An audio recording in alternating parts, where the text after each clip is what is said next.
gusa hapo mwitwaje amafaranga yaburiye amafaranga yarabuze muri iyi minsi nushaka wishishisha ariko yarabuze ntabwo yabuze wanjye amafaranga utabwo yashaka ariko amafaranga arahari uwamaho nyiba nayiba Yesu Kristo ugeze ku rwego rwo kwiba reka amafaranga yarabuze we ntabwo uzi ukuntu amafaranga uzamwirirwa n'ahantu nirirwa wumve ngo amafaranga yarabuze bandugu wowe ugeze ku rwego rwo kwiba amafaranga ngo ukumva wakwiba nkangahe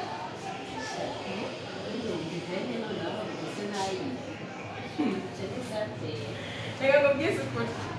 hari abagore ejo bundi nasanze mu nzu bari kubarira amafaranga mbaza ngo nangahe kagira ibihumbi icumi twe nari menshi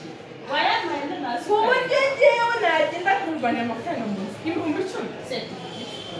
wowe turabuze tuyabonye aho ntiwananyica kubera ayo mafaranga ni amafaranga si wambwira ati tunayagabura ndetse nk'ibihumbi ijana nakusoma ikintu ntabyo twagabanya ibihumbi icumi nayakorera ukayitwarira reka aha niba wamubita ikintu mu mutwe kubera ibihumbi ijana ukeka ko ibihumbi icumi wabindekera nabikurekera burya nabikurekera burya njye sinkunda amafaranga nyafatiraho nyaboneye njyewe ibintu byo kuvuga ati ushatse kubizana iby'amafaranga nakubwira twara byo kupfuye rwose gusa amafaranga ni nk'igiti kinyewe cyatuma nicuza ibyo bintu sinabyizera ku mafaranga abantu bajya bicara kubera amafaranga abagore bararwana nanjye kwibeshya ukayatwara wenyine ibihumbi natwara ariko ibihumbi icumi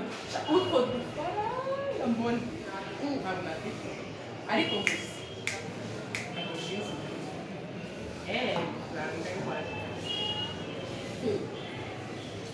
amakuru ufite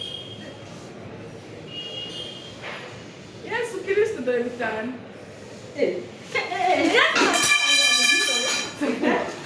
wambwiye yuko amafaranga utayakira umva sana wambwiye ni wowe wabimbwiye ntayo nguha dore ngaya ntayo nguha ntayo nguha wambwiye ko amafaranga utaza kuyakenera urayambuye twavuganye yuko nta faranga zana amafaranga nta n'ibyo turi kugaburira ni inoti imwe turagabanya utwese zana ntayo nguha zana amafaranga